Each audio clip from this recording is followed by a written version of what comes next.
Hello and welcome to The Buzz, your source for all things campus news and entertainment. My name is Bryant Bauer, your campus news host, and later on the show I'll be joined by Corey Tretinick for your entertainment segment. Stay tuned, you're watching The Buzz.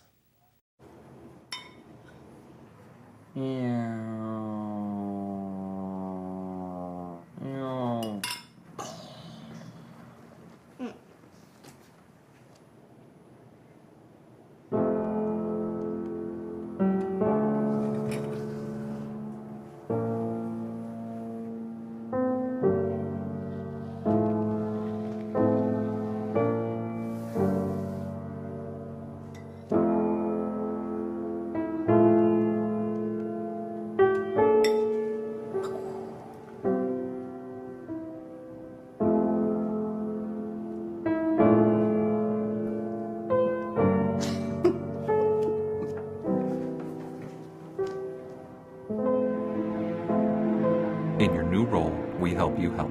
Visit aarp.org/caregiving for information on how to provide even better care for the person who once took care of you.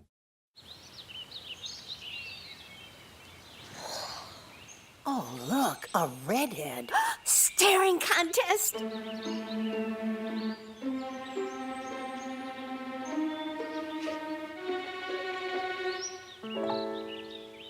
You still got it. I know. Come alive with the forest. The dad was cute. They were looking right at us. Visit discovertheforest.org to find a forest near you. Welcome back to The Buzz. On October 2nd, students were treated to a fiesta in the Beehive serving tacos while pop singer Nelly's Echo performed. With more on Taco Tuesday, we go to Ian Popovich. Students were excited during Taco Tuesday as they had a great time listening to music performed by Nelly's Echo. Something you should go and love yourself. Just cross the border and into the city. And had their choice of hard or soft-shelled tacos to which they could decorate with their own desired toppings.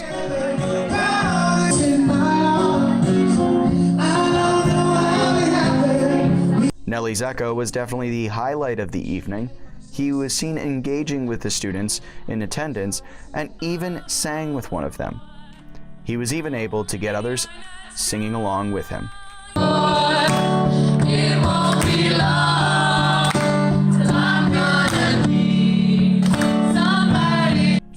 This was definitely one Tuesday night to remember, and I'm hoping students will never forget. I'm Ian Popovich, reporting for WCTV, Channel 14 News. It's gonna be alright. Waynesburg's gonna be alright.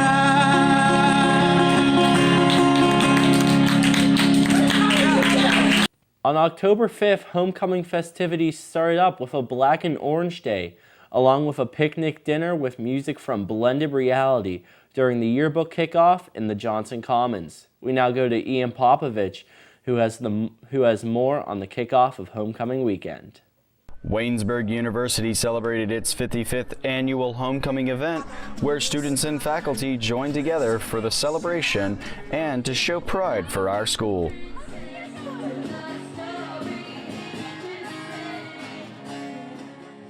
Those that came to the event were able to pick up their copy of the school yearbook that was kicking off during the event. We were even given a performance by the cheerleaders. The homecoming court nominees were announced, and there was even a special announcement done by our school's football team. I just want to thank all you guys for coming and really appreciate the support, and let's go Yellow Jackets. The event continued with students getting desserts and even a band performance done by Blended Reality, keeping the evening going. This was definitely an event of the semester. I'm Ian Popovich, reporting for WCTV, Channel 14 News. On October 6th, magician Trent James performed for the Waynesburg students in the G-Pack. With more on the performance, we go to Ian Popovich. The Beehive was definitely magical last Saturday for homecoming weekend. as students were entertained with a magic show performed by Trent James, and watched the show while dining on slices of pizza. Trent James performed interesting tricks of all varieties, like rope tricks, It's not my fault. You should be going crazy. student volunteer tricks, Show your right hand empty, Allie. Reach down at the bottom of that bag and show everyone what you find. It's the walnuts! tricks that were rather dangerous,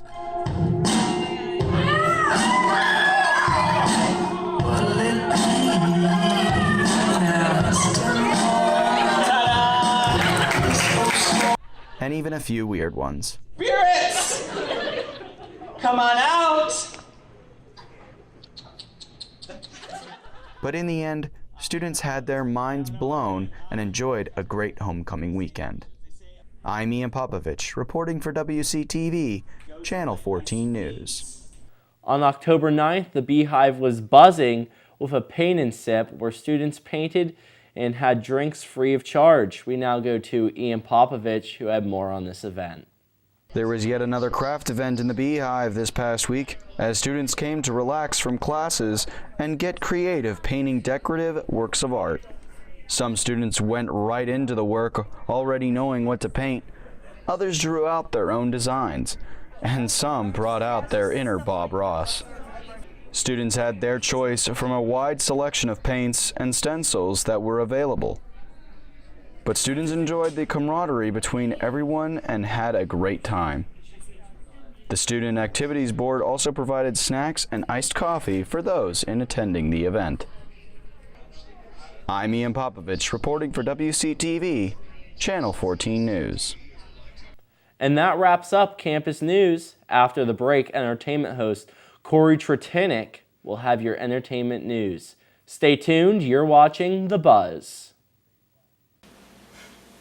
I didn't realize what a fine line it is between social drinking and a problem. I hadn't even noticed what was happening, and then he was gone. Hi, honey. He's gone.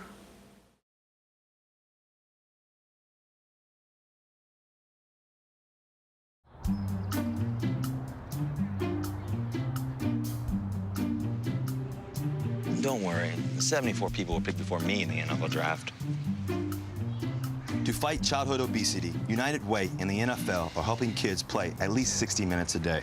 Okay, time for the team obstacle course. Yay! What this place needs is more healthy kids. To get involved or donate, go to unitedway.org/play60. Now I get it. Hello and welcome back to The Buzz. My name is Corey Tretinick and I'm here with this week's entertainment news.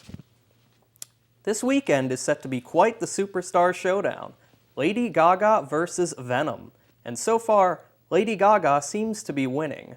Lady Gaga's fans are being accused of filling Twitter with negative reviews for Venom while praising A Star Is Born. It is believed to be in an attempt to drive up some more hype for A Star Is Born to give it a better fighting chance at the box office against the supervillain blockbuster. The Hollywood Reporter recently reported that Disney's 2002 animated feature Lilo and Stitch is going to get the same live-action remake treatment many other animated films have been in recent years. Not many details are known other than it will feature a mix of live-action and CGI, and it may be exclusive to Disney's streaming service. The infamous Kanye West's father, Ray West, has recently won his battle against prostate cancer, but the pair didn't celebrate in the way you'd expect. On Tuesday, Kanye shared a picture of a plate of bugs with the caption, "Overcome Fear." That's right, he and his father ate bugs to celebrate as a sign of overcoming fear. Cliff Satterwhite, a Seattle karaoke host, recently decided to push his voice to the limits for a worthy cause. For 36 consecutive hours, he sang Gareth Brooks' hit country song, "Friends in Low Places," as part of a fundraiser for breast cancer awareness, while taking breaks for only 2 to 5 minutes to get a drink or use the bathroom. His sister is a breast cancer survivor, so he had a very personal investment in this event. When we come back, Brian and I will be discussing the topics you just heard. Stay tuned, you're watching The Buzz. Achoo!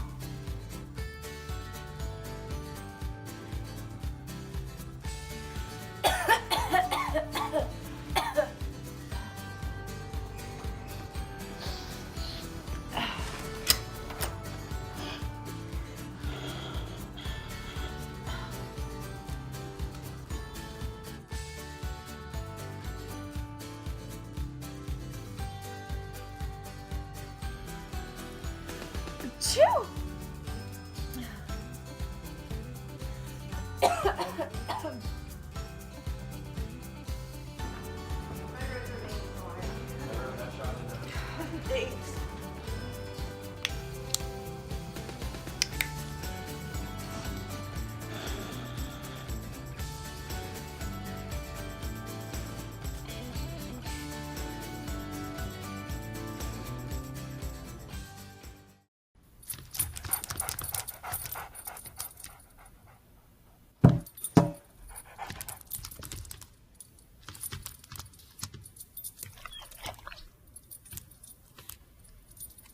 There's a shelter pet who wants to meet you. Meet one today. Visit theshelterpetproject.org. Adopt. Welcome back to The Buzz. Now we are going to talk about the entertainment news Corey Tretinik just gave us. Now, Corey, let's talk about Lady Gaga's fans hating on the movie. What do you think about that? What's your take? I think it's a very legitimate strategy. How so? Well, because Venom has been hyped up for a while. It's a superhero movie, and those tend to make lots of money. Mm-hmm. So it makes sense that they want to try and get more people to support Lady Gaga's project. Mm-hmm. But I also don't think they're totally unjustified because they're not the only ones giving Venom bad reviews. Yeah. Critics have been destroying this movie. Yeah, for the Venom past is not couple doing days. too well with the critics. I think it has a 32% right now on Rotten Tomatoes. And it's been a very hyped up movie and very highly anticipated, like you said. When this movie got announced, I myself was very excited because I've been waiting for this movie since Spider-Man 3 came out, and he was in Spider-Man 3. But I mean, as I watched the trailer when it first came out, and I was excited, and I watched it again a couple weeks ago, and I saw that the plot looked really, really bad. It looked almost predictable, and what was going to save this movie was its action. And it looks like the action didn't even save it here. That doesn't appear to be the case. No, either. it doesn't. But with The Star is Born, we're seeing a lot of good reviews out of this. The 1954 remake of the original with Judy Garland. Everyone's saying that Gaga did really good in this role. And actually, I'm more excited to see this movie more than I am Venom at this point. I think I'd agree with you, but I've still got to go see Venom on Sunday. Yeah, I'll definitely check out Venom too. But Gaga fans, this is not the first time they've went in destroyed or negatively reviewed something on Twitter. They've bashed other people that were against Gaga's views, and at one point, they've created extra accounts to get a radio station in the South to play her single "Perfect Illusion." They made these Twitter accounts look like middle-aged Midwestern women and kept tweeting. I'm not making this up. They kept tweeting the radio station, "Play Perfect Illusion, play Perfect Illusion." They are definitely a lively bunch, if I may say so. They do seem like a very strange group of fans, but Lady Gaga is a very strange performer, so she probably inspired that a little bit. Mm-hmm. But I mean, you can't make the artist take account for the actions of all of their fans. Yeah, definitely. And as they're called, the Little Monsters. That's what they were first called when her first albums came out. But we've seen Lady Gaga progress out of that weird phase where she was dressing up like, or when she wore that meat dress to the Grammys, or when she came in like an egg, I think, one year. Her last album was more country based, and instead of doing a actual tour, she actually went to little bars and little saloons down in the South and only performed there. And then she went ahead and did her bigger tour. So we're seeing Lady Gaga come out of this more crazy and outrageous personality she was in, and she's come, I guess, back to reality a little bit, as I would say.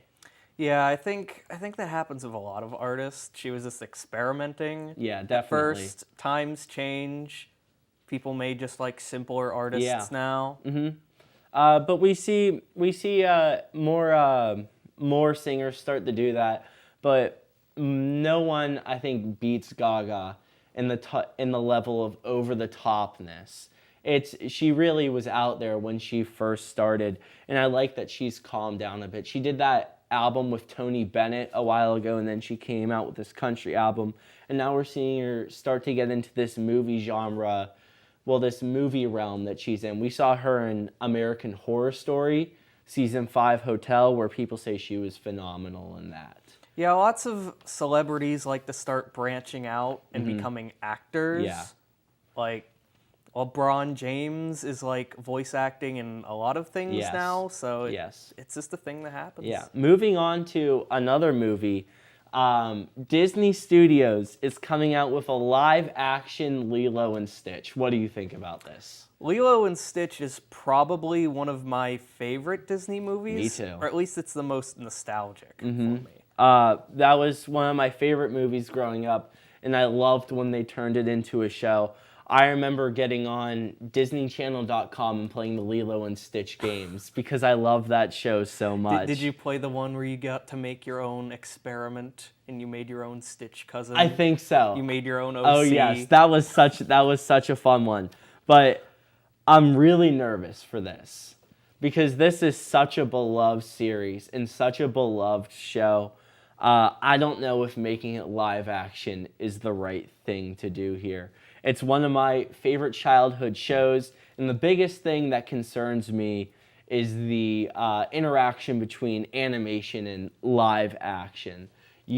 There's a lot of movies that try and do it, and not many do it well. The only one I can think of off the top of my head is Avatar, and that movie had a giant budget for it. So I don't personally know how big of a budget this live action Lilo and Stitch is going to have, but I don't know. If they have a big budget, I think they could do it if they do the CGI right and they get everything down.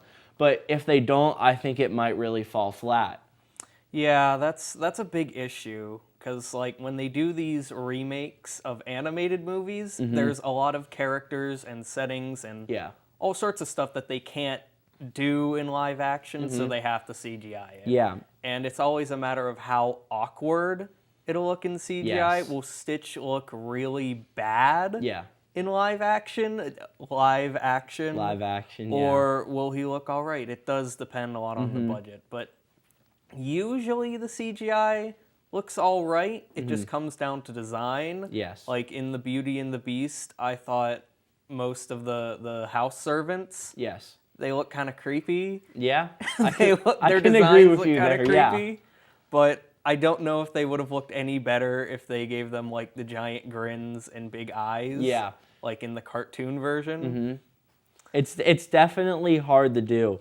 Another example that comes to my mind is Guardians of the Galaxy, and I feel like they do a good job with that. But once again, they have a big budget, so taking a raccoon and making it CGI and having it interact with these live action characters, it's a lot easier when you have a lot of money at your disposal. And like I said, we don't know how much Lilo and Stitch has at their disposal here. It is a Disney show, so I don't see it getting too much. So that's one thing that worries me. Another thing is they're getting up-and-comer Mike Van Wees to write the script for did you say it was a TV show? I'm not sure. We're not sure? It just says it's a live-action remake. His latest project was an untitled Wizard of Oz movie that we haven't even seen yet. So we really don't know much about Mike Van Wees here.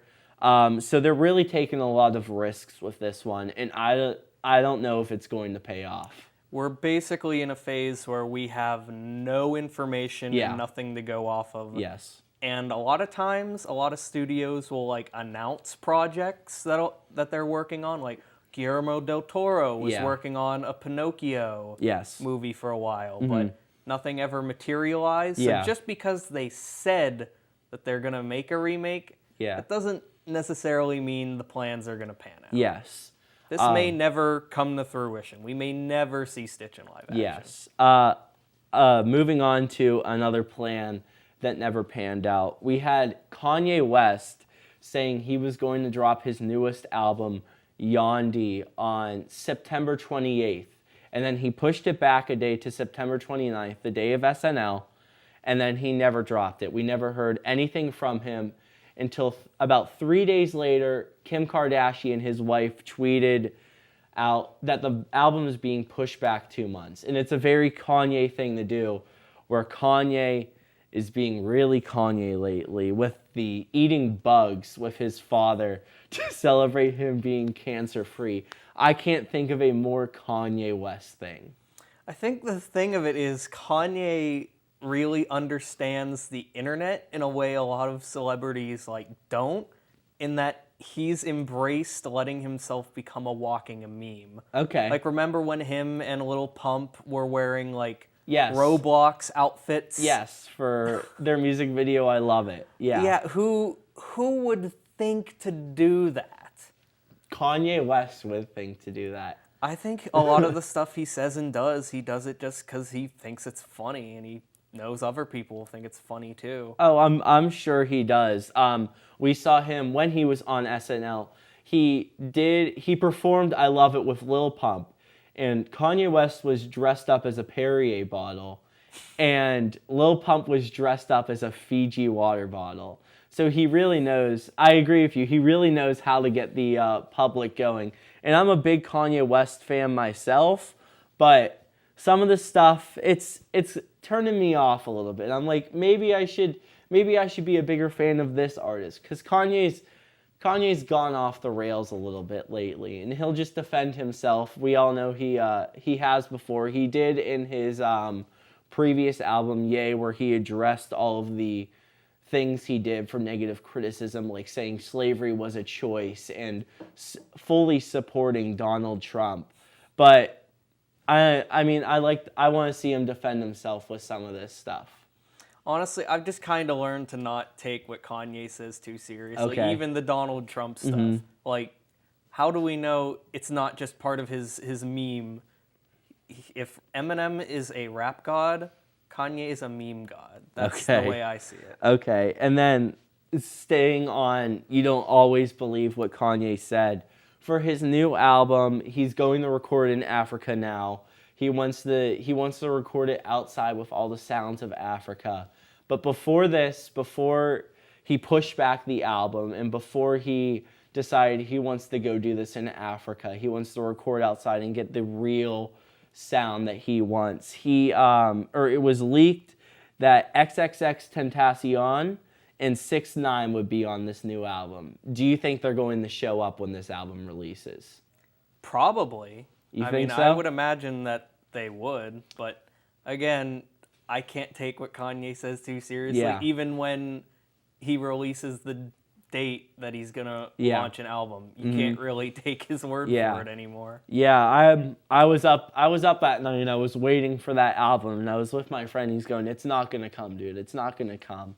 And I think I stayed up till 3:30 waiting for this album, and it just never came. And I said, "All right, it's time to go to bed." And then 2 days later, we got Kanye West pushing his new album back. But staying on the topic of music, we had karaoke host Cliff Satterwhite have a breast cancer fundraiser where he, like you said, sang for 36 straight hours, Friends in Low Places by Garth Brooks.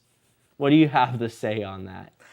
I'm more impressed than anything. More that impressed he was than able anything. to sing this one song for that long without going crazy. It's a Let catchy alone song, without, though. like, It's a catchy song. hurting his throat. I like that song. I mean, I'm not a big Garth Brooks fan, but when I saw this article, I listened to it. I'm not gonna lie, it's a good song. It's not a song personally I could sing for 36 hours straight, but maybe Cliff is a huge Garth Brooks fan, and he was doing this for his sister, who's a breast cancer survivor, and he raised this money for, I think, the Susan G. Komen Foundation, which is a charity to help research for breast cancer and help these breast cancer patients. So I think that's a really cool thing to do. Oh yeah, certainly. It's not like it's a bad song to sing. It's just, if you sing any song for that long, you'd think you'd start to get a little tired of it. And I do theater myself. Yes. I can barely imagine putting on a performance for like 4 hours straight. So I'm just blown away by the fact he was able to sing the same song for nearly like 2 days. 2 days, yeah. And I think I've seen a lot of these lately, these so-called like marathon fundraisers. I think I read a while ago that a kid on YouTube was hitting 1,000 golf balls a day for charity, and people were sponsoring every day where he'd hit 1,000 golf balls. And I think these are kind of out of the norm. I think they're a different way to do fundraising, where you challenge yourself to do something and then people back you. I think it's a more interesting way to raise money than we see like 5Ks. They're a traditional like fundraiser and they're always popular, but these are a lot different, and I think they're cooler. I think they're a cooler chance to raise money for a good cause. Yeah, I think they're a good way to get people who don't know about you or your community involved, because if they just hear, oh, this kid's hitting 1,000 golf balls a day, people will start tuning in just to see if you can do it or not. Yeah. People like challenges. Yeah. They like to see people play sports, play video games. They just like to see people do their thing. Exactly. Ending on a positive note here. He's a karaoke host, breast cancer fundraiser. It was a really cool fundraiser. Thank you, Corey. That's all the time we have for you today. We'll see you next time on The Buzz, and remember, it's all of your beeswax.